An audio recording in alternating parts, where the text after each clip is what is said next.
Gracias por la sintonía. Gracias por estar allí como cada domingo. Bueno, hoy vamos a estar hablando de dos temas que son claves y que son los temas más importantes, obviamente como cobertura pública. Vamos a hablar de lo que es el proyecto Hambre Cero que arrancó y que es, bueno, el programa estrella de la administración de Santiago Peña. Y después vamos a hablar del tema de la salud. Tengo que primero agradecer que está el ministro, después lo voy a presentar, pero vino el ministro de Desarrollo Social, que es demasiado importante, porque él está al frente en central de esto. La ministra de Salud no aceptó, ni siquiera respondió las numerosas invitaciones que le hicimos, que me pareció de muy mal gusto por parte de la ministra, porque cuanto menos podría decirnos si va a venir o no, pero ni siquiera nos respondió. Y la ministra tiene que dar la cara. Yo sé que el viceministro está presto, no tiene ningún inconveniente, pero la cabeza del ministerio es la ministra. Y ella debería, justamente el presidente habló del problema de comunicación que tiene el gobierno. Bueno, parte del problema es cuando los ministros se niegan a hablar. Y antes de entrar en tema, justamente quería mencionar eso. El presidente de la República se quejó mucho en estos días del problema. Primero habló de un problema de comunicación. Todos los gobiernos hablan de problemas de comunicación. En realidad lo que quieren decir es que los medios no están haciéndose eco. Es lo que le gustaría a los gobiernos, que los medios se hagan eco. Eso pasa en todo el mundo, eso no pasa solamente aquí. Pasa en todos los países en donde rige un modelo democrático, cuanto menos formalmente. Porque la prensa no sigue lo que al gobierno le gustaría que siga, no se hace eco de lo que se hace bien, sino se hace eco de lo que se hace mal, porque así funciona el modelo democrático en todo el mundo. Ese es el rol de la prensa. Quienes se encargan de promocionar lo que hace el gobierno es el propio gobierno. Eso se llama propaganda. Y está bien que sea así. O sea, es legítimo que los gobiernos se hagan eco de lo que hacen bien.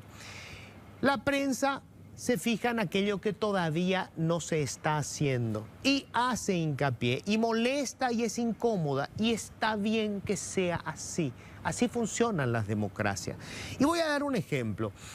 Cuando finalmente se promulgó la ley que crea la carrera de la función pública, algunos celebramos que esto se hiciera, pero advertimos que la ley salió mutilada, porque solamente es de obligación o es de aplicación obligatoria para el Poder Ejecutivo.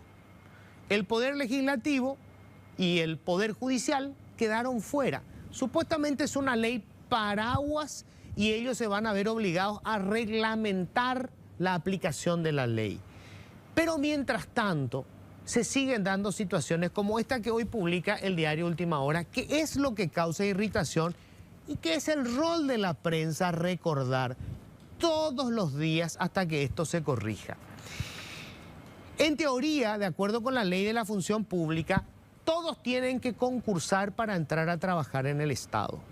Y los ascensos se tienen que dar de acuerdo con los resultados que tenga un funcionario, con el nivel de formación que consiga y con una evaluación de qué tan positivo ha sido para el contribuyente que paga su salario, su acción, su trabajo como funcionario. Hoy se publica lo que pasa en la Cámara de Senadores. Y en la Cámara de Senadores, por ejemplo, bajo la administración del senador Basilio Núñez, se dieron una serie de aumentos de salario y de nombramientos. Algunas son reasignaciones.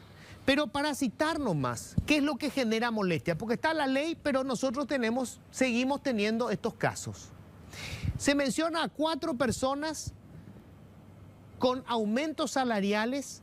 Ninguna de ellas tiene una formación académica, es decir, no tiene una especialización. No concursaron para entrar al Estado. Entraron por su vinculación política. Y te voy a dar algunos ejemplos concretos. Fabiola Cardoso Amarilla, directora de convenios de la biblioteca. Explícame vos qué utilidad tiene para cualquier contribuyente alguien que está al frente de un departamento de convenios de la biblioteca del Congreso. No estamos hablando de convenio del Senado, del Congreso, no, de la biblioteca. ¿Cuánto gana esta señorita? 23 millones de guaraníes. Y acá viene el detalle. La señorita Amarilla ingresó el año pasado al Congreso, sin concurso, sin concurso. La asignaron rápidamente a la Administración Nacional de Navegación y Puerto con un salario de 3 millones de guaraníes. Obviamente, ella no tiene ningún tipo de título, no concursó, entró por la ventana, 3 millones de guaraníes. Después le subieron a 5 millones y ahora la reasignaron otra vez al Congreso para estar al frente de la Dirección de Convenios de la Biblioteca, con un salario de 23 millones de guaraníes. Después tenés a Carmen Mariela Segovia. También ella tampoco tiene ningún estudio. Terminó la secundaria, nombrada, sin concurso, directora de talento humano. Ojo, no es cualquier repartición. 22 millones de guaraníes. Hoy publicaba también, esto se publica en el diario Última Hora, el diario ABC publicaba que además tiene, por ejemplo, el señor Bachi Núñez, 2 administradoras que ganan, sumando todos los extras, más de 40 millones de guaraníes. Esto es un salario superior al que tiene el presidente de la República. Ninguna de estas personas concursó. Esto es lo que hace que la irritación se mantenga. Hicimos la ley de la función pública, pero resulta que estas historias se siguen dando. Hicimos una ley que reglamenta la creación de la superintendencia de pensiones, muy importante, hasta hoy no está operando. Hasta hoy no está operando. Mientras tanto, las cajas jubilatorias están en situación casi de quiebra. No es un problema de comunicación, señor presidente. Es un problema de resultados. Cuando a usted se le pregunta sobre esto, usted dice, es otro poder, no tengo nada que decir. Sí tiene que decir. Usted es el líder político. En un modelo democrático, el presidente es el líder político y sí tiene que decir. Parte de sus negociaciones necesarias para corregir los entuertos pasa por acá. Qué difícil decirle a un ciudadano que probablemente gana menos del salario mínimo, porque le recuerdo que 3/4 partes de la gente que trabaja en el país ganan entre un salario mínimo y medio y menos de un salario mínimo. El grueso, menos del salario mínimo. ¿Cómo le decís a ese contribuyente que está pagando sus impuestos, que le está pagando a una señorita que ni siquiera hizo un estudio universitario, que entró por la ventana y que gana 22 o 23 millones de guaraníes para atender los convenios de la biblioteca del Parlamento? No es un problema de comunicación, es un problema de situaciones que se siguen dando. Bienvenidos, esto es Políticamente Incorrecto. Siempre digo lo que... Bueno, y ahora sí estamos ya con Tadeo Rojas, ministro de Desarrollo Social. ¿Qué tal, ministro? ¿Cómo estás? Muy buenas noches, Luis. Un gusto saludarte. Muchas gracias por la invitación. Saludos también a la audiencia. Bueno, gracias por venir, Tadeo. No, al contrario. Sé que es difícil un domingo, tenía un compromiso familiar. Pero me parece a muy mí me importante. conviene venir, tal como lo dijiste, Luis, es importante comunicar, asumir las responsabilidades y exponer los puntos, las posiciones, ¿verdad? Así que gracias. Bueno, voy a empezar con lo básico, que es esto que pasó en la escuela de Mariano Roque Alonso, que generó, digamos, tanta indignación. Aparecieron estas imágenes de, Sí. de esta comida que parecía un curecaldo en unos tarros, en unos baldes. Bueno, ¿qué pasó? Después de todos estos días, ¿qué fue lo que pasó ahí? Bueno, te hago recordar, Luis, a la audiencia, nosotros ese mismo día en que se denunció, enviamos gente de auditoría a la tarde para recabar datos, documentos, declaraciones, y en base a esos documentos que hemos recabado ese mismo día emitimos una resolución por la cual se abrió una investigación a la empresa. Una investigación a la empresa, repito, y se designó un equipo jurídico para investigar lo sucedido. Al mismo tiempo también hemos resuelto suspender el proceso administrativo para el pago por el servicio de esta empresa. Esta investigación se sigue realizando. El viernes pasado debió hacer una declaración informativa la directora de la institución a los efectos de conocer su relato, su reporte, ¿verdad? Lastimosamente no hemos conseguido que esté porque presentó un reposo y probablemente esta semana, entre martes o miércoles, podríamos tener la información de ella, y en función a eso para nosotros es determinante saber en el menor tiempo posible realmente qué fue lo que pasó. Estamos también pidiendo la degradación de las cámaras del circuito cerrado de televisión a los efectos de poder tener digamos, las imágenes de lo que pudo haber ocurrido, porque esa escuela tiene todo un circuito cerrado de televisión. Todavía tampoco hemos podido acceder, pero esperemos que nos den. Nosotros queremos saber realmente qué fue lo que ocurrió en el lapso entre las 10:30 y las 12:30 o 13 horas en que se hace el servicio de alimentación escolar. Las 10:30 debe llegar la empresa con todos sus contenedores térmicos, ¿verdad? Se ponen en el lugar que corresponde, y a partir de las 10:45 a más tardar tienen que empezar a servir la comida los que son al turno mañana. ¿Verdad? Terminan de servir a los del turno mañana, terminan de almorzar, empiezan a ingresar los chicos entre 12:15, 12:20, los que ingresan al turno tarde, y ahí tienen que empezar a servirle a los chicos que ingresan al turno tarde. Ahora, son 565 raciones lo que en ese momento se autorizó para esa institución. Ahora, te pregunto esto, ministro. La explicación que me das ahora me parece absolutamente razonable, es lo que corresponde, pero en el momento...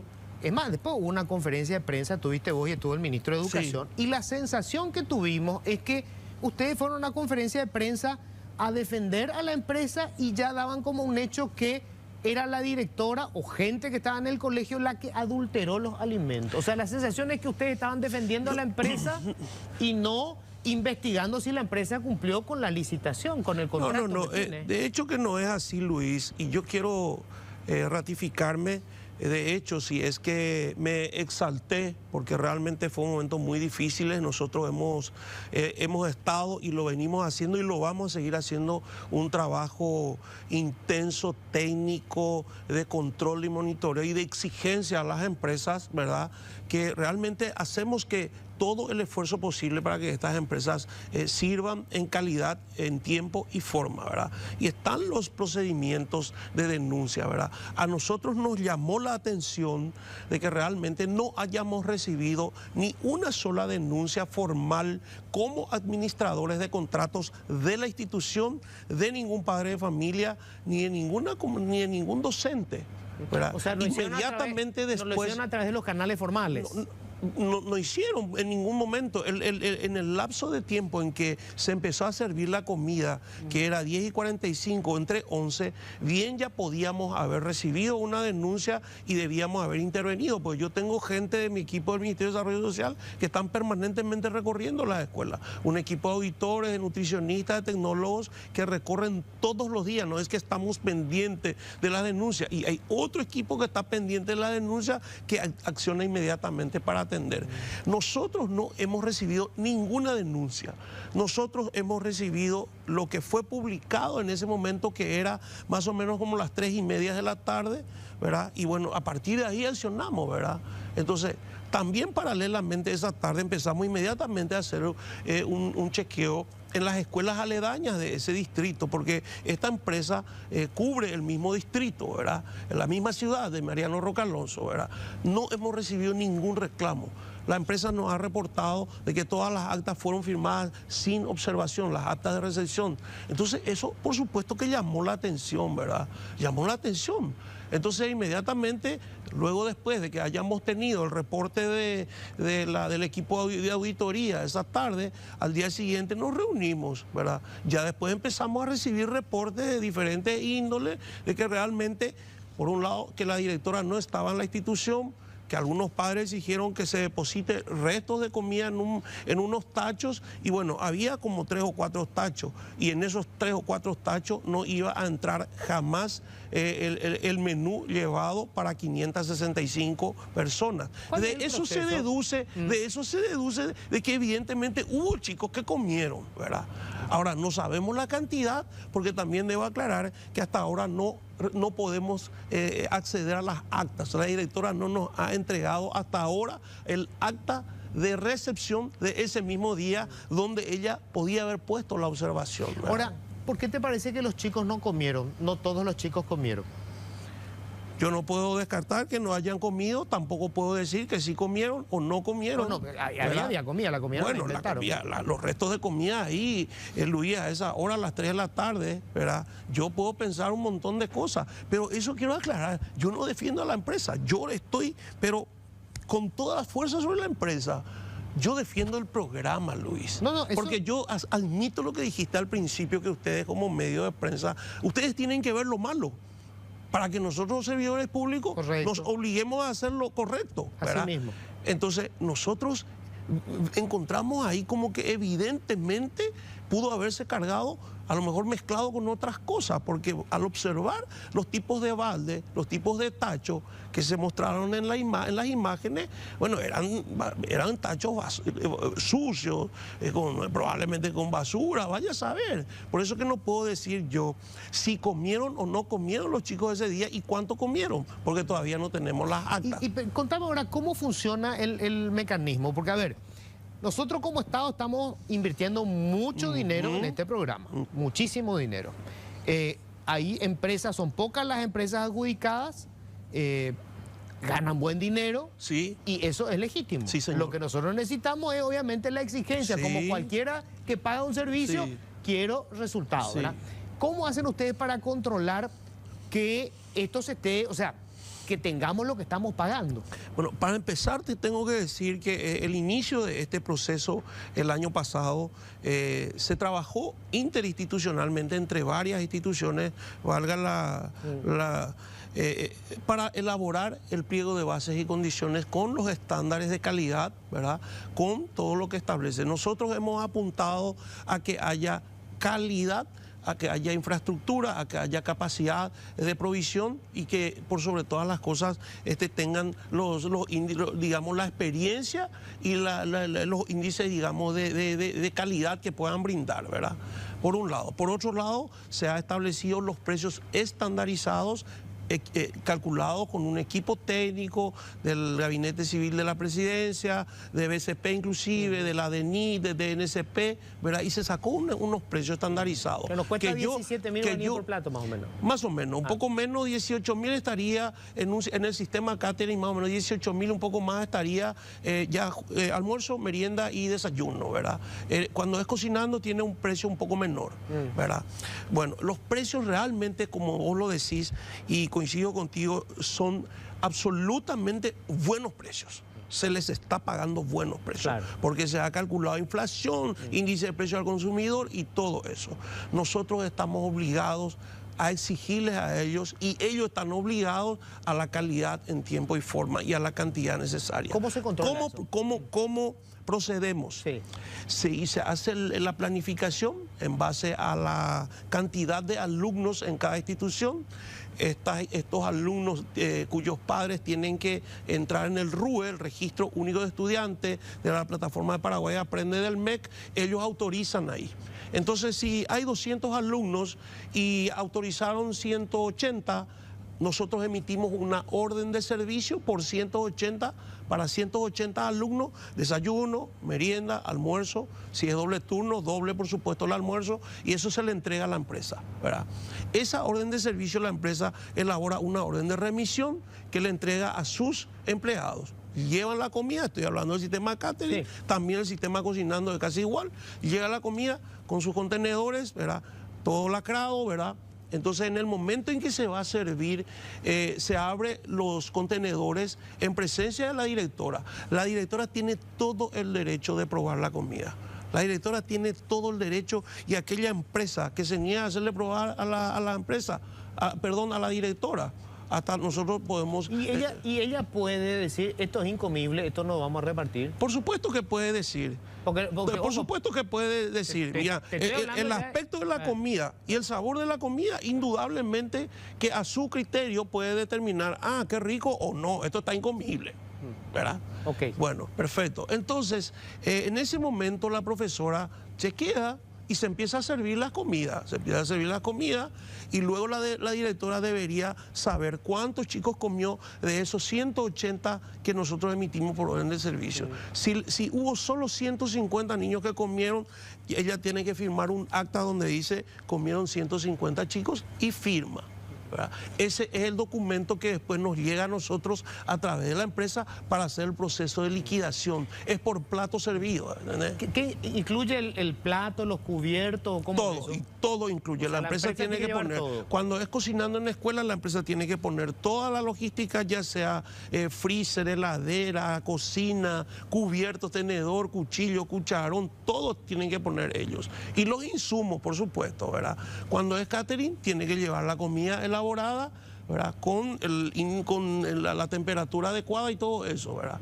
Entonces, eso firma el acta, nos llega a nosotros y nosotros con esa acta procedemos al inicio de los trámites administrativos, se remite a Economía la solicitud de transferencia, el STR, y le transfiere a la empresa por su servicio prestado. ¿Qué se hace con la comida que sobra? La comida que sobra es de absoluta responsabilidad de la empresa. No puede de ninguna manera entregar a que se distribuya, ni mucho menos repartir ahí a los docentes o a quien esté por ahí cerca. Sí. ¿Por qué es esto? Porque es peligroso. Estamos trabajando con comida, ¿verdad? Y las comidas, en un abrir y cerrar de ojos, se puede intoxicar, ¿verdad?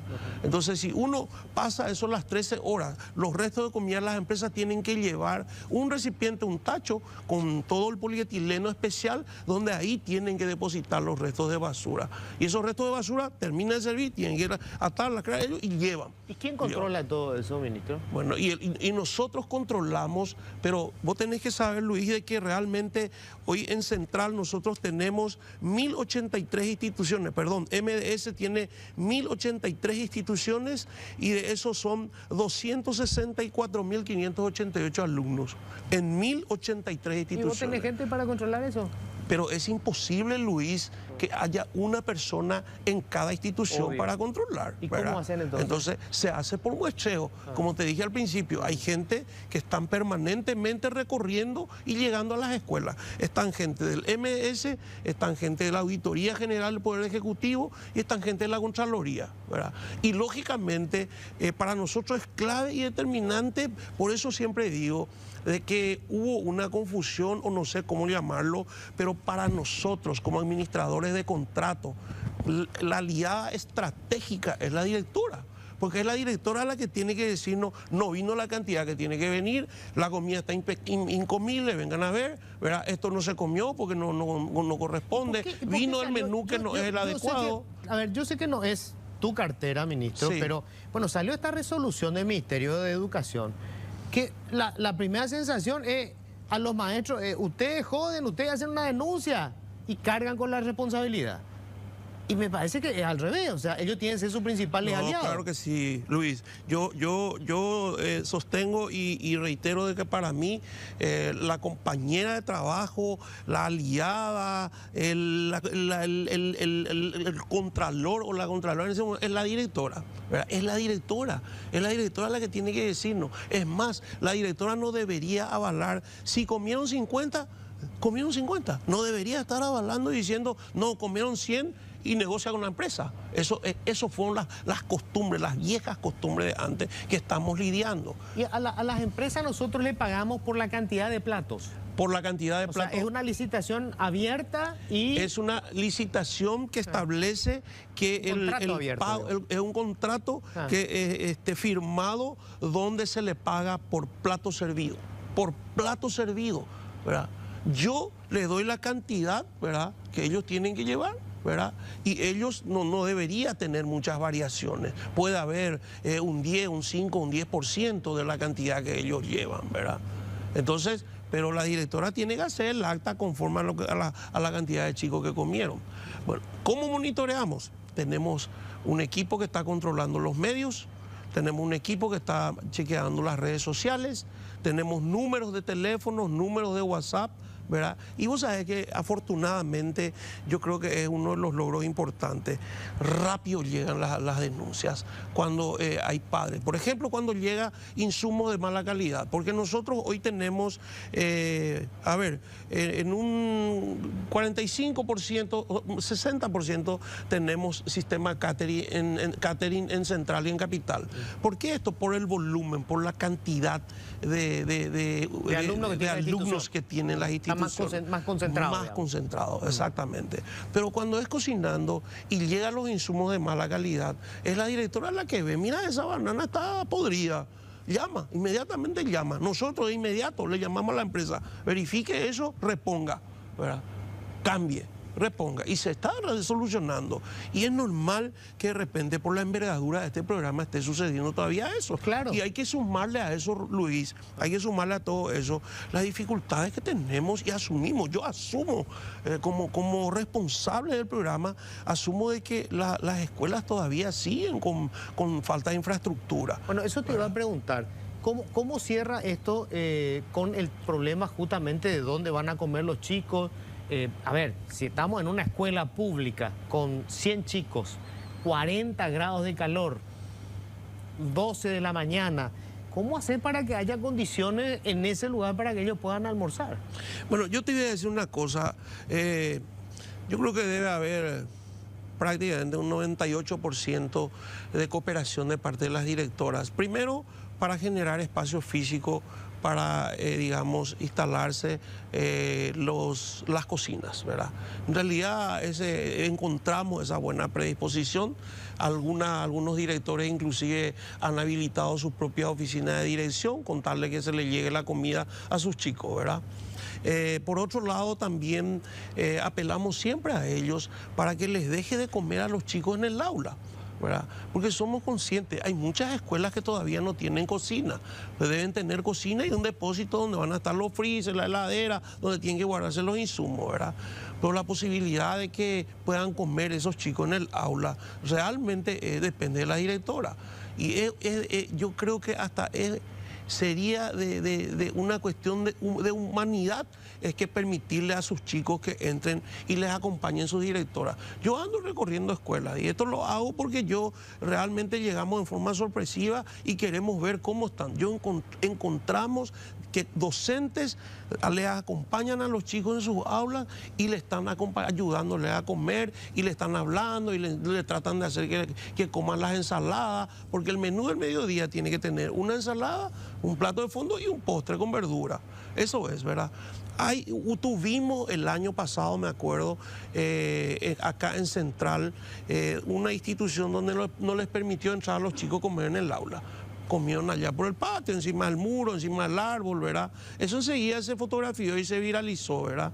Nosotros empezamos otra vez a hacer un contacto de concienciación con la directora, la importancia de la comida, porque hay una realidad, Luis, hay mucha gente que no tiene posibilidad de darle comer a sus chicos. Obviamente, ¿verdad? Es clave. Ahora, yo le voy a pedir a la gente que nos está viendo que nos envíe mensajes, no te digo para leer hoy porque vamos a interrumpir, pero, sin problema. Pero quiero, digamos, y te voy a facilitar después. Sí, con gusto. Le vamos a pasar el retorno al ministro para que cuenten ustedes cómo se está desenvolviendo esto. A todos nos interesa que esto funcione, ministro, es obvio. Estamos hablando de solucionar, esto es matar dos pájaros de un tiro, porque, a ver, probablemente vamos a tener mejores resultados en lo que es la retención escolar, claro, porque los chicos van a ir porque además van a comer. Sí.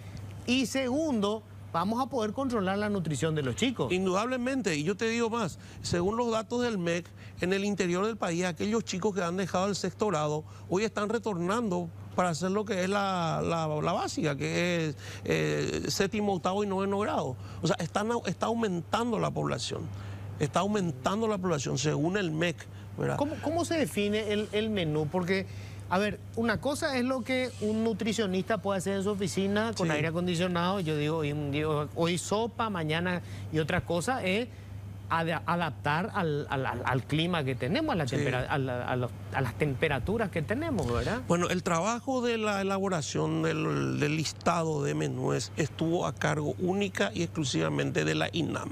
O sea, del INAM, del Instituto Nacional de Alimentación y Nutrición, ¿verdad? Ellos fueron los encargados de hacer una lista de más de 30 menús, ¿verdad? Nosotros lo que hacemos es, conforme siempre a las recomendaciones de ellos, al dictamen de ellos, y sí, hacemos el menú cíclico semanal por mes que varía, ¿verdad?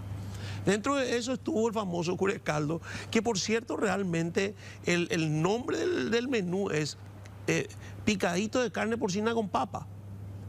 pudo haber tenido un caldito, no sé, ¿verdad? Eso es lo que realmente vamos a determinar, y le estamos pidiendo también a la empresa que nos envíe todo el proceso y los reportes. Inclusive estamos viendo para hacer una fiscalización en planta, ¿verdad? Porque esto no puede quedar así. No obstante, estamos haciendo una encuesta de satisfacción con los chicos, con los padres ahora sobre los menús, y bueno, estamos inclusive en condiciones de cambiar si hay necesidad, contarle que los chicos tengan esas ganas de comer, porque realmente encontramos que hay ganas de comer en la escuela. Hay madres que te dicen, yo ya no cocino en casa porque mi hijo se prepara para ir a comer en la escuela, él quiere ir a comer en la escuela con sus compañeros. O sea, es una buena, digamos, es una buena predicción que se está generando en base al programa en sí, ¿verdad? Imagínate, estamos llegando a 980.000 niños en todo el país, ¿verdad? 263 distritos, la cobertura de 180 días de clase, bien lo decías vos, lo que va a resultar esto. Pero es lógico, como cualquier programa que tenga pequeños tropiezos, no debería haber. No aceptamos que haya, pero si lo hay, vamos a ser implacables. Lo hemos demostrado el año pasado, Luis, cuando multamos a 2 empresas. Pero, ¿sabes qué? Tengo el bolígrafo así en mano permanentemente con ganas de multarle a las empresas si es que fallan en el contrato que han firmado. Te tomo la palabra, ministro. Cada vez que veo una sanción, yo te voy a aplaudir. Te ruego que me hagas llegar los reclamos, Luis, y te aseguro que vamos a atender y vamos a multarle a quien corresponda realmente. Gracias, ministro. Al contrario, a vos, un saludo a la audiencia y siempre a tus órdenes. Saludo a tu nieta que está festejando. ¿Cómo se llama tu nieta? Greta Susana. Greta, bueno, Greta ya se está yendo el abuelo enseguida para compartir contigo. Gracias, ministro. Gracias, Luis, muy amable. Bueno, en la semana el tema de la salud pública una vez más fue tema de debate todos los días, tema de debate para los que tienen que padecer el servicio público de salud. Pero bueno, pasaron muchas cosas. Ustedes recordarán, muere un chiquito porque no había terapia intensiva en un hospital que se había apenas unos pocos días antes. Se inauguró la terapia intensiva con bombos y platillos, estuvo el presidente de la República, se armó todo el espectáculo y resulta que al final tuvieron que suspender porque faltaban cosas. Y después hubo muchos otros casos, el chiquito al que trasladaron a un hospital privado que estaba a 70 kilómetros, cuando había otro que estaba habilitado a 6 kilómetros, todavía no sabemos por qué, pero probablemente por cuestiones de intereses económicos. En fin, y la ministra Barán no da la cara. Le llamamos, le escribimos, le pedimos por favor que queremos escuchar su versión. Está borrada la ministra, lamentablemente. Pero tenemos que hablar nosotros del tema y hoy vamos a seguir hablando con Desiree Masi, ex senadora, médica, primero que nada médica, sigue trabajando en la academia. ¿Qué tal, Desiree? ¿Cómo estás? ¿Qué tal, Luis? ¿Cómo estás? Gracias por venir. Gracias por la invitación. Estamos con el doctor Jesús Irrazábal, el jefe de urgencia pediátrica del Hospital Nacional de Itagua. ¿Qué tal, doctor? ¿Cómo estás? Muy buenas noches. Muy bien, encantado de estar acá. Bueno, quiero empezar, doctor, con... simple digo, pero es complejísimo. ¿Qué está mal? ¿Por dónde hay que empezar con el problema de la salud pública? Primero que nada es una cuestión de principios. O entendemos a la salud pública como un bien común para todos y distribuido para el pueblo, para las personas que la necesitan, o la entendemos como un negocio. Si funciona como un negocio, ahí están las terapias privadas y todo lo que ya salió acerca de ellas. No es la respuesta. Si funciona como una política pública bien elaborada y perfectamente apuntada a la prevención y al tratamiento, esto puede funcionar porque somos 8 millones de habitantes. O menos. O sea, no es un problema, digamos, porque hay países que están con serios inconvenientes, con mucho más recursos que nosotros. Exacto. Pero no son 7, más ni siquiera, somos 6 millones y medio. Y eso nos da la muestra, ¿verdad?, de cuál es la voluntad política. Hacia dónde es que esta voluntad política de este Poder Ejecutivo está apuntada. O sea, esta política sanitaria está hecha para hacer negocios de la salud. Definitivamente. En esta forma de pensar el Estado, todo lo que es necesidad se transforma en un mercado, se transforma en una actitud comercial. Deciré, años hablando de esto, tenés números, creo que poca gente habrá analizado tanto el fenómeno. ¿Por dónde hay que empezar esto? ¿Cómo empezamos a cambiar esto que dice el doctor Jesús Irrazábal? Convertir el negocio en una cuestión de cobertura social. Mira, en primer lugar quiero un poco acentuar lo que dijo Jesús porque me parece importante, ¿verdad? Porque cuando hablamos del sistema, que nada más contradictorio de llamar sistema a algo que no está coordinado, porque un sistema pues es algo que está organizado, planificado y que funciona. Nosotros mismos en la mente decimos el sistema y hacemos el diagnóstico. El propio Ministerio de Salud siempre hace el diagnóstico anterior y desde siempre el sistema está segmentado y fragmentado, ¿verdad? ¿Qué significa esto? Segmentado es que tenés el Ministerio de Salud por su parte, el IPS por su parte, clínica, sanidad policial, militar, las gobernaciones. Eso significa segmentación. Ahora, que esté fragmentado, ¿qué significa eso? Que no están conectados entre sí. Que no está, claro, que está destruido, que está desorganizado al interior, ¿verdad? Entonces, ¿cómo es que se hace el diagnóstico técnicamente? El sistema de salud está segmentado, que ahí podemos entender, porque hay leyes que cambiar, hay modelos que discutir, si vamos hacia la seguridad social, hacia un sistema único de salud, pero fragmentado te da el diagnóstico en palabras técnicas de un sistema que está desorganizado en el al interior del mismo, ¿verdad? Y eso repercute en la salud de la gente. Esto que estamos viendo con la muerte de los recién nacidos, vamos a decir, es porque no hay una atención, y después podemos empezar a hablar de las causas, etcétera, etcétera, pero no hay un continuo en la atención desde la mujer cuando queda embarazada o antes incluso, todo el proceso de embarazo y la atención, ¿verdad? Entonces, yo quisiera remarcar en primer lugar lo que está diciendo Jesús, ¿verdad? Que acá, si nosotros seguimos concibiendo esto dentro del modelo prebendario y clientelar, ¿verdad? Donde los que están ocupando cargos a nivel central e incluso a nivel de los directores regionales, etcétera, le responden al caudillo de turno y toman la salud como una mercancía y otras veces como un negocio, como estás diciendo. Entonces esto no va, porque mira, todo lo que yo te puedo decir no solamente están en manuales.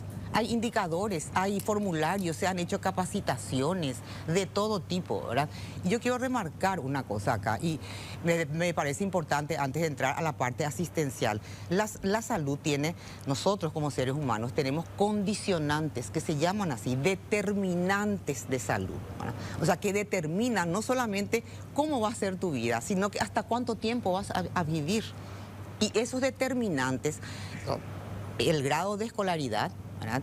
Dónde vivís, y eso se traduce, esto no es un discurso de izquierda, ¿eh? No, o sea, claro. Eso se traduce en indicador, ¿verdad? O sea, si vos vivís a nivel rural, tenés menos grados de escolaridad, tenés menos ingresos, tenés una serie de patologías, tenés barreras geográficas, que incide en tu salud, ¿verdad? Disminuye tu esperanza de vida y todos esos factores, y entre todos los factores el que más pesa son factores ambientales, laborales, es el tema del ingreso, o sea, la pobreza o no. Eso determina, reitero, cuánto tiempo vas a vivir incluso.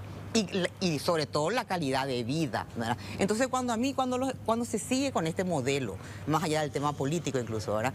De querer poner la salud divorciada de la economía, yo creo que ahí ya hay un problema ideológico en serio, ¿verdad? Pero de nivel ideológico que hay que discutir.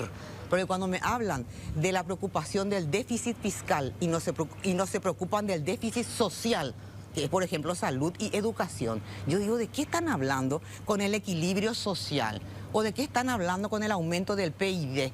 ¿Verdad? Cuando en la realidad con el aumento del PIB ahora queda más que nunca en evidencia lo poco que tiene salud, ¿verdad? Con respecto al Producto Interno Bruto, que te cuento que salud tiene, ¿verdad? Aproximadamente 4.1. El porcentaje que te dice OMS te dice como mínimo tiene que ser 6% o 7% del Producto Interno Bruto. El Ministerio de Salud tiene 4.1, o sea, hay que duplicar el Ministerio de Salud. Si vamos a ir por el lado del financiamiento, para empezar nomás, en este momento tiene un presupuesto de 10 billones de guaraníes, que es 1.400 millones de dólares. Eso hay que duplicar. Pero ahí entramos ya en la otra parte, es la parte de gestión. Vos sabés que en este momento yo estuve revisando, salvo que tengan en secreto y no tienen por qué tenerlo, ni siquiera hay llamado a licitación de insumos. Porque antes la excusa era, estamos en llamado. No llamaron todavía, pero si estamos en el tercer trimestre. Cuando en la realidad si sos vos un buen gerente, y esto yo siempre como por ejemplo, pero no para mandarme la parte entre comillas, porque clínica es nada frente al Ministerio de Salud, es nada. Cuando yo fui directora de clínicas, como la dirección dependía del Consejo Directivo y otra vez del Rectorado, ¿verdad? En diciembre se aprobaba el presupuesto. yo hacía aprobar todito por el Consejo Directivo, ¿verdad?, las licitaciones por el rectorado y llamaba a referéndum, ¿verdad? Para febrero, cuando se firmaba el decreto reglamentario, todas mis licitaciones ya estaban. Así en salud, porque es la diferencia entre la vida y la muerte. Ahora, le quiero preguntar a Jesús, este tema, a ver, ahora resulta que vamos a inaugurar hospitales nuevos, ¿verdad? Y esta es la cara de que estamos cambiando la salud pública. Vos estás desde hace décadas trabajando en hospitales públicos y ahí en la trinchera. ¿Cambia en algo tener un hospital nuevo? En absoluto, cambia inmediatamente, definitivamente no. El puntal de toda actividad que se dedique exclusivamente a hacer una responsabilidad social en salud es el sistema preventivo. Primero prevenir.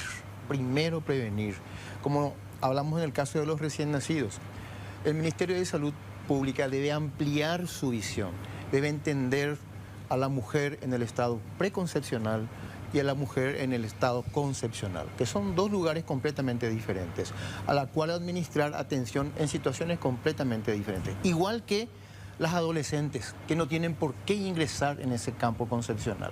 Entonces, ahí nos damos cuenta que desde antes de ingresar a un hospital, un sistema de salud que entiende lo que está haciendo, puede trabajar directamente sobre su población. En este caso, sobre las mujeres. Pero no están visibilizadas como tales. No están visibilizadas como una persona, como un agente social. Están visibilizadas como números. Entonces, si este número no me va a dar ningún rédito, entonces yo no actúo sobre ellos. Sin embargo, un hospital va a movilizar una gran cantidad de insumos, una gran cantidad de negocios, porque aparece un hospital, voy a decir sin miedo, como el de Oviedo, le doy 6 meses para que enfrente a ese hospital aparezca una farmacia. Unos meses más, 3 farmacias. Después la ecografía de los amigos, porque ya no se hace más ecografía. Después el laboratorio de los amigos, porque ya no funciona más el laboratorio. Y así sucesivamente. Ha pasado y seguirá pasando, porque esa no es la única estrategia. La mejor estrategia va a seguir siendo la prevención. O sea, el hospital termina siendo una suerte de shopping. Definitivamente. ¿Verdad? Donde vos concentrás a la clientela a la que le vas a vender todo lo que está alrededor del hospital, que es de los amigos. Otro detalle muy importante, ¿por qué no se preocuparon por levantar los hospitales que se están cayendo? Como el caso de Barrio Obrero, que ya no puede rendir a la cantidad de personas que acuden a ese hospital. Chiquitito para la demanda que tiene hoy. ¿Por qué no se preocuparon por levantar el Hospital Nacional de alta complejidad, que cumple sus funciones así como está? ¿Por qué no se preocuparon por mejorar lo que se tiene en lugar de abrir el espacio para el negocio de los amigos? Desiree, vos decías, esto ya hay manuales, hay planes, hay estadísticas y hay gente que se preparó. ¿Alguna de esa gente está en el equipo de la ministra Barán? En el nivel central creo que ahora hay 1 o 2 personas, ¿verdad? Pero el resto no, Lastimosamente acá con el cambio, con estas internas eternas que tiene la ANR, ¿verdad? Incluso mira que hay gente que acá pasó, aunque la pandemia no terminó, porque yo no puedo hablar como sanitarista en pasado del COVID, acá hay gente que realmente fue directora en el medio de un tsunami, ¿verdad? Ahora, porque estuvo en el gobierno de Mario Abdo nomás, ni siquiera, porque son colorados, y trabajaron por Peña y qué sé yo, hasta el último jefe del último no sé qué le cambiaron, ¿verdad? Entonces vos decís, en salud, sobre todo porque los médicos, salvo los que tenemos cierta especialidad, ¿verdad?, en administración pública, el médico se forma también, ¿verdad?, siendo un gerente. Le cuesta mucho, pero no es nada, o sea, manejar stock, etcétera. Son 3 leyes que se manejan. Pero esos médicos que pasaron por eso, ¿verdad?, al final por el solo hecho, siendo colorado, imagínate luego opositor, ni por si acaso, ¿verdad?, fueron rajados de los principales lugares. Pero hasta el último jefe del país, eso, ¿verdad? O sea, del programa, vos decís, pero ¿qué pasó acá? ¿Verdad? O sea, es empezar de uno todo. Entonces yo en este momento, porque nosotros vamos a seguir viendo, a mí me da, porque yo no me acostumbro a esa cifra. Nosotros tenemos, en el caso así en concreto de los recién nacidos, nosotros tenemos 1000 niños, ¿verdad?, mueren por año. 1000 niños, o sea, la muerte neonatal, la tasa, ¿verdad?, es de 1000 niños, o sea, porque la tasa es por 100.000 nacidos vivos, ¿verdad? Entonces, para que la gente entienda, o sea, prácticamente mueren 3 niños, ¿verdad?, por día. Hoy acaba de morir otro. que se trasladó a un privado, etcétera, etcétera. Menos mal tenemos un gobierno pro vida, ¿no? Sí, exactamente. Acá No hace falta el aborto, están muriendo todos nuestros... Pero por eso que yo te digo, 1000 niños en Paraguay, nosotros solemos decir muchas veces, los recién nacidos todavía no ganaron su derecho a vivir, ¿verdad? Porque 1000 niños es una barbaridad. Ahora, cuando uno entra a ver las causas, por eso es importante esto que estamos hablando con Jesús y remarcando, ¿verdad? Claro, no son muertes naturales, se podían No, haber evitado. Claro, o sea, ¿cuáles son muertes? De hecho, hace como 5 o 6 años era el lema 0 muertes evitables, ¿verdad? Ese era, porque ¿cuál es el peso, vamos a decir, de la mortalidad neonatal? Porque hay dos tipos, la mortalidad neonatal, o sea, de recién nacido precoz, vamos a decir, o temprana, en la primera semana, claro, que es la mayor cantidad, ¿verdad, Jesús? Sí, y la otra, que es dentro de los 28 días del nacimiento. Lo primero es la malformación congénita, para que, bueno, eso ahí no se puede intervenir, pero sí se puede ver, que es lo que está pidiendo siempre la gente del hospital Acostañú, la gente también, bueno, tenemos que empezar a ver porque tenemos tantos niños cardiópatas, ¿verdad? Ahí no podemos intervenir. Ahora, ¿cuál es la segunda causa o la tercera? Porque varía según el año, ¿verdad? La prematurez. Los niños prematuros, ¿verdad? Y ahí sí se puede intervenir. ¿Por qué? Porque eso vos tenés que ponerte como una meta, ¿verdad? Salvar vidas. Porque ¿cuál es el motivo de la prematurez? Acá Jesús, que está en la parte más asistencial, tiene que ver justamente con lo que hablamos al inicio. Tiene que ver con la salud de la madre, es decir, una mujer hipertensa, una mujer diabética, ¿verdad? Una mujer con sobrepeso. Ahí, ¿verdad?, se van desencadenando posibles factores que llevan a la posibilidad de un parto prematuro, ¿verdad? Después está lo que se llama lesiones debidas al parto.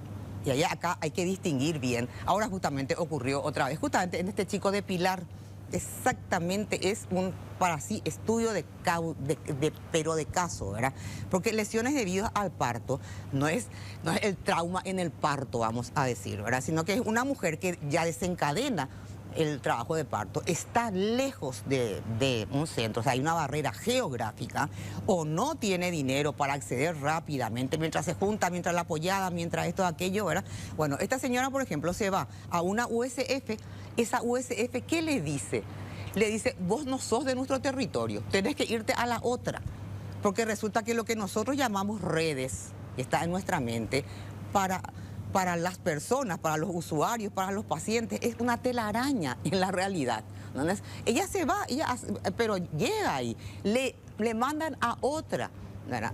Que yo no sé la distancia entre una y otra, pero probablemente esté dentro del mismo distrito, dentro del mismo departamento. 2 USF que resulta que pierden la oportunidad en ese minuto. Ese niño luego llega a Pilar, que no tiene la terapia, etcétera, etcétera. Y después ya, entonces, te digo más que esos son los factores. Después está el tema, o sea, eso ahí vos podés incidir, ¿verdad? Sobre la diabetes, una mujer, sobre el tema de la alimentación relativamente, porque ahí tienen que ver los factores sociales, pero por la hipertensión por lo menos sí podés hacer, y ver la cuestión de un traslado seguro, porque no se trata solamente de esto, no se trata solamente, o sea, por supuesto, es la sobrevida, pero también hay que ver la calidad de la sobrevida, claro. Porque un niño que viene 12 horas con hipoxia cerebral, claro, consiguió nacer con vida, pero después claro, tiene el resto de su vida con hay que una ganarse el deficiencia. derecho a vivir y a vivir con calidad. Claro. Y es un desafío enorme. Ahora, te iba a preguntar, doctor, a ver, nosotros tenemos el registro electoral,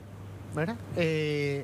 Gastamos un montón de plata en la justicia electoral y el Estado tiene perfectamente identificado dónde está cada ciudadano que tiene que votar. Sabe en qué lugar, cuándo votó, cuándo no votó. Todos los registros tiene de nosotros en calidad de votantes. No podemos tener el mismo registro para la salud, una suerte de RUE que tienen los estudiantes. Perfecto. Y saber, Luis Barreiro nació acá, su último control fue acá, él parece que va a tener diabetes.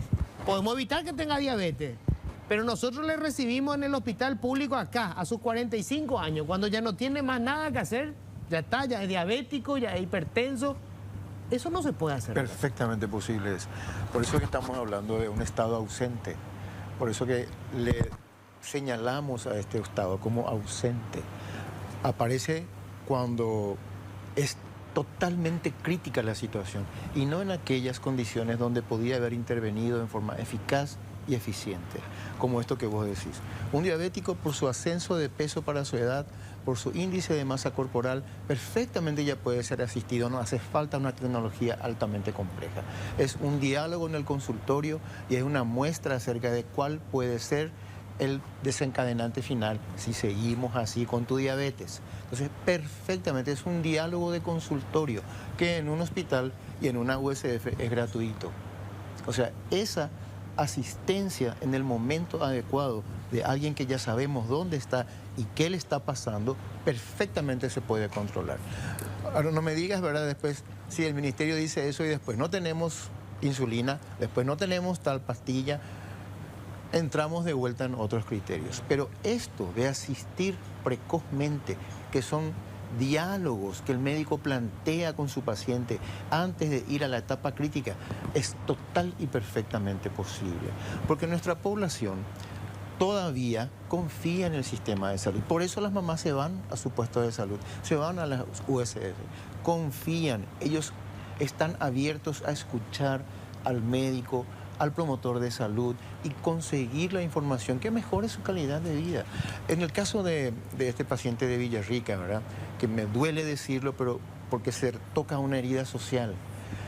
Esta mamá era la segunda vez que estaba enamorada de la vida con su pareja y estaban tratando de volver a concebir un bebé en las condiciones ideales. Entonces, el hecho de haber tenido un bebé que falleció antes, para el sistema de salud ya es una alerta. Claro. Es una alerta, acá pasó algo, cuidado. Y después de eso, ella tiene meses, años en toda su vida hasta que vuelve a concebir un bebé para estar asistida, controlada y decir, señora, acá no podés tener tu bebé. Requiere de más complejidad. Le avisamos, vaya a tal centro. Sí se puede hacer. Desiree, no puedo dejar de hablar del tema de la formación de médicos. Vos estás ahora volviste a la academia. A ver, tenemos insuficiente cantidad de médicos que se están formando, pero además en estas universidades privadas, muchas de garage, estamos fabricando como pan caliente, estamos sacando médicos. Nosotros en este momento Paraguay tiene suficientes médicos.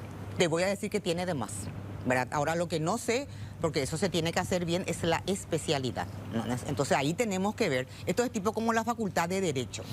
Y voy a decir, y que me disculpen los colegas, así, las residencias se tienen que abrir. Esta es mi vieja discusión. El Ministerio de Salud tiene que determinar, a ver, yo necesito estos, o sea, el país necesita estos especialistas. Entonces voy a ofrecer estas plazas. Ya tenemos suficientes ginecólogos, ya tenemos suficientes, no sé qué, cirujanos plásticos, por decir otra cosa, ¿verdad? Bueno, entonces en este momento, porque así se hace en el mundo. Así se hace en el mundo. ¿Cómo hacemos nosotros lo de las residencias? Acá no, acá se ofrece así por una cuestión de costumbre, ¿verdad? De costumbre. Entonces se ofrecen, pero algo más grave. Ayer rindieron 1.200 chicos, médicos recién recibidos, y hay 600 plazas. ¿El resto qué va a hacer? ¿Qué hace? Va a ir a trabajar al privado. O sea, sin haber hecho la residencia. Salvo que me digan que son y no lo son, ¿verdad? Y no lo son. Y lo digo como una persona que fue interna y que se murió de miedo si no estaba su R1 y su R2 ahí al lado, porque todos hemos pasado por la residencia. Los chicos están saliendo y están ejerciendo directamente en este momento, sin residencia. O sea, imagínate, 1.200. 2.000 creo, sí. 1.800. 1.800 y hay 600 nomás. Y el resto... O sea, tenés 1.200 claro, que van a estar... Que van a entrar a trabajar. ¿Te puede tocar vos en el hospital privado? Claro, que son los que están en las guardias, o sea... Es muy grave lo que está ocurriendo en el tema de la formación. Y no solamente de estos 600 que van a ser formados, entre comillas, en las residencias, hay lugares que no pueden ser formadores de residentes. Esta terapia de Villarrica creo que tiene 2 plazas para neonatología. Por Dios, ¿cómo ahí se va a formar? O sea, un neonatólogo o un cardiólogo o un cirujano, en primer lugar, tenés que tener un mentor. ¿verdad? Que puede ser un buen terapista, pero sobre todo cuando uno es el volumen lo que te da, o sea, ver muchos pacientes. Por eso lo que está diciendo acá, nosotros necesitamos regionalizar, ¿verdad? Y ahí se forman. No es que te vas a formar en el centro de salud de no sé dónde, ¿verdad? Eso, todo está mal en este minuto. Atender lo grave, que yo creo que es una tragedia, que haya médicos, porque nosotros antes por lo menos podíamos hacer ad honorem, ¿verdad? Si no te alcanzaba el rubro, hacíamos ad honorem, pero tenías que hacer la residencia. A nadie se le ocurría. El privado no te contrataba sin residencia. El privado ahora te contrata sin residencia tranquilamente porque son mano de obra súper barata ya. Si el médico es barato, es súper barato.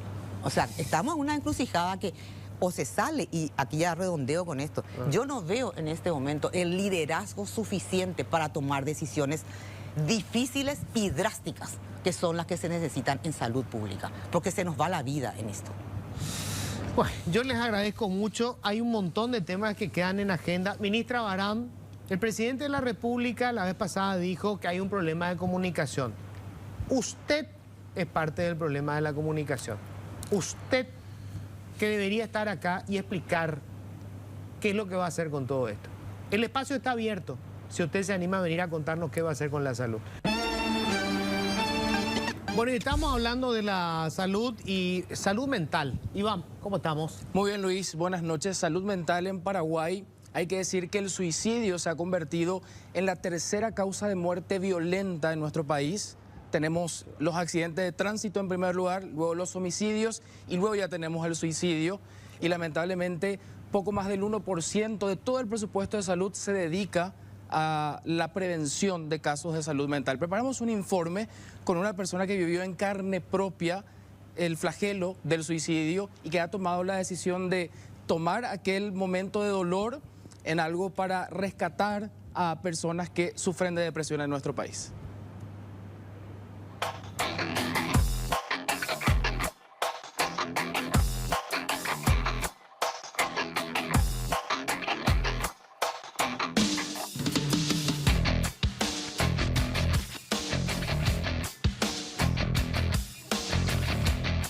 En Paraguay se registraron 5.527 muertes por suicidio de adultos entre el 2004 y el 2022, en edades de entre 18 y 98 años.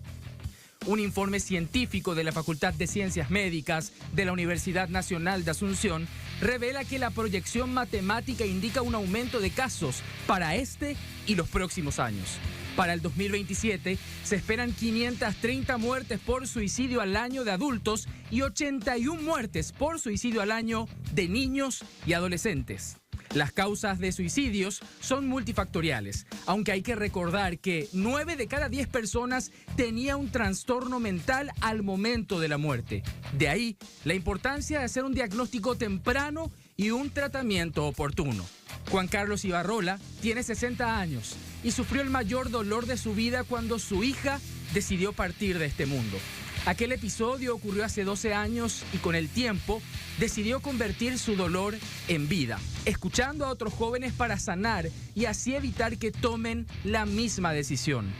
Esto surgió cuando yo tuve un problemita con una hija que decidió partir antes de tiempo de esta vida terrenal, por decisión propia. Después de haber superado un poquito en el caso de saber sobrellevar, ¿verdad? Empecé a buscar la manera de ayudar también a otras personas que me necesitan si está pasando por esta misma situación y evitar de que sufra lo que mi familia ha sufrido, lo que yo he sufrido, porque el fallecimiento de una hija, de un hijo, es algo grande, grave, a veces se puede decir hasta insoportable. Enterrar a un hijo o una hija es algo que solamente las personas que han sufrido, que han pasado eso, pueden entender. Con un cartel que dice "Cuéntame lo que te pasa, que yo te escucho", este enfermero de profesión recorre plazas y espacios públicos frecuentados por jóvenes. Espera sentado y con mucha paciencia que alguien se le acerque por si tenga la necesidad de hablar y ser escuchado. Al principio no fue nada fácil porque mucha gente que veía ese cartelito me miraban con ojos medio, como personas medio raras. ¿Qué es lo que hace esto? Hasta que más de algunos se atreve, se acerca, me pregunta si no se trata de un show para televisión, hablando, explicándole de qué se trataba. Si algunos tenían esos problemas, empiezan a desahogarse, me cuentan. Yo en ese caso empiezo a escucharlo, a no decirle nada, me mantengo silencioso, hasta que de por ahí me dice, ¿y usted qué piensa? ¿Qué puedo hacer? ¿Qué me recomendás? Y ahí simplemente lo básico le digo, si necesita un tratamiento especial, si necesita otro tipo de motivación, solamente algunos consejitos, si es que lo pide, ¿verdad? Ella tenía 21 años. Nunca mostró ningún tipo de depresión. Eso es lo que tienen muchas gentes. Saben disimular su depresión, saben enmascararlos, y pido a esa gente que busquen la ayuda oportuna y rápida antes de agravarse la depresión en ellos. Un estudio estima que la depresión severa es la mayor causa de pérdida de años de vidas saludables en Paraguay, mientras que datos del Ministerio de Salud Pública y Bienestar Social dan cuenta que el 35% de las consultas en todo el sistema son por cuadros depresivos. Ante estas cifras alarmantes y la realidad que tocó vivir a Juan Carlos en carne propia, insta a sus compañeros enfermeros a salir de los hospitales para realizar un trabajo preventivo y no esperar a que los pacientes lleguen a los centros. La hija de Juan Carlos tenía 21 años cuando partió. Aquel dolor fue inconmensurable, pero hoy encuentra consuelo y alegría en el rostro de cada joven que desde el abismo vuelve a la cima.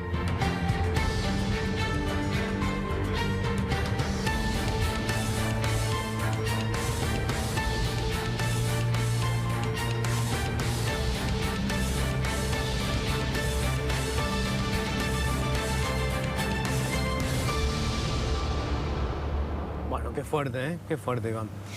Gracias. A usted, señor.